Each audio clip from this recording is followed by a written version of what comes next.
About 10 years ago, I started to question whether or not I was drinking too much. But the question wasn't, am I an alcoholic? The question was, am I going to carry on doing this for the rest of my life? Most days I was waking up after drinking with a feeling of anxiety that the behaviour that I thought was fine in my 20s and 30s was not sustainable in my midlife and beyond. And actually, was I even enjoying it anymore? Because I knew the anxiety was coming and I just felt physically, but more mentally shit most days. And it was just exhausting. But I never really considered that removing alcohol was an option. So I bargained with myself that I should try and find a healthy balance where I could have a couple of drinks, but not go crazy like everybody else. That's the utopia position, right? Where you can have your cake and eat it. In my head, this meant drinking freely at the weekends, and occasionally at work events midweek if I deemed that it was necessary for my job. But of course, that ended up being most weeks. So I was looking for the promised land of moderation. And I spent 7 years really trying out various different forms of moderation.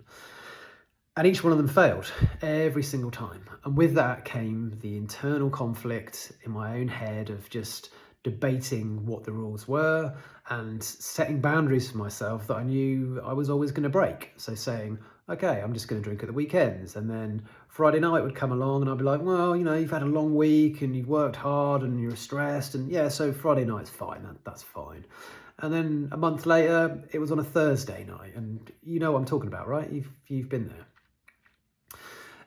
Ultimately, setting all these boundaries and breaking them just results in guilt, self-loathing, and a general feeling of helplessness. But what I've just described is using willpower to establish moderation. And using willpower is flawed. It's a flawed strategy. And for most people, it is near on impossible to do in the long term.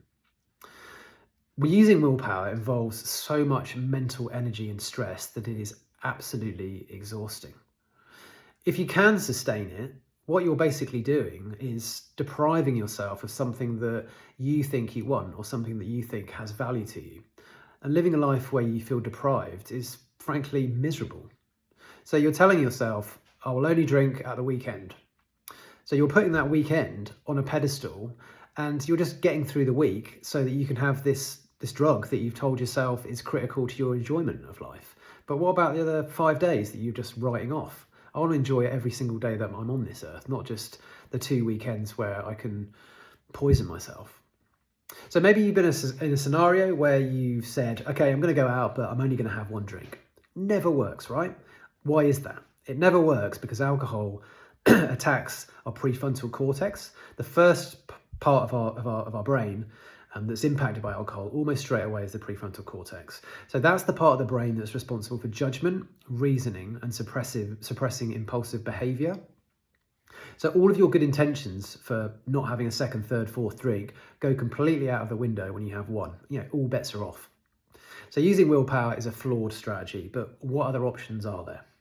So this is where cognitive behavioral coaching comes in, and this is what I'm here to talk to you about. It's about belief change. It's about removing the desire to drink. I no longer have to resist the urge to drink because the desire has completely gone. And I mean that seriously, sincerely, and completely honestly. When you have any form of alcohol dependency, it's extremely hard to wrap your head around what I've just described. How can that be possible? How do I change my beliefs? That's ridiculous. But anyone can do it. When I say alcohol dependency, I'm describing anyone who feels that they can't socialise without alcohol or that they cannot relieve stress without alcohol. And bearing in mind that 82% of the population drink, I'm going to go out on a limb here and say that with respect, that's the majority of people. So you are absolutely not in a minority, you are in the majority. But you can do something about it. You can take personal responsibility for it. I don't need to moderate something that I have no desire to do. Let me give you an example. I don't have to moderate sticking a fork in my leg. So I don't tell myself, okay, you can only stick a fork in your leg at the weekends, but you can't do it during the week. That's ridiculous. It makes no sense. If there's no desire to enact a particular behaviour, then you're not giving something up. One final thought. Rather than saying, I'm never going to drink again, which can be extremely overwhelming for most people because it's just too big, why not instead commit to a 30-day break or a 60-day break or even a 90-day break and just see how you feel? And I'm telling you right now, you're going to feel amazing. And the chances are you're going to want to carry on doing it. That consistency builds momentum. And the longer you do it for, the more powerful you become every day, the better it gets every day, and the easier it gets every day. Setting goals are great for establishing a general direction of travel, but building a streak and maintaining it can be much more manageable and motivating for most people. After the first week of stopping drinking, alcohol has physically completely cleared your system, meaning the cravings you have are entirely psychological. And that's where coaching comes in. That's where I can help. Anyway, if anything I've spoken about today resonates with you and you're considering taking a break from alcohol, you need support, please get in touch. I've been there, I've done it, and you can do it too. Thank you.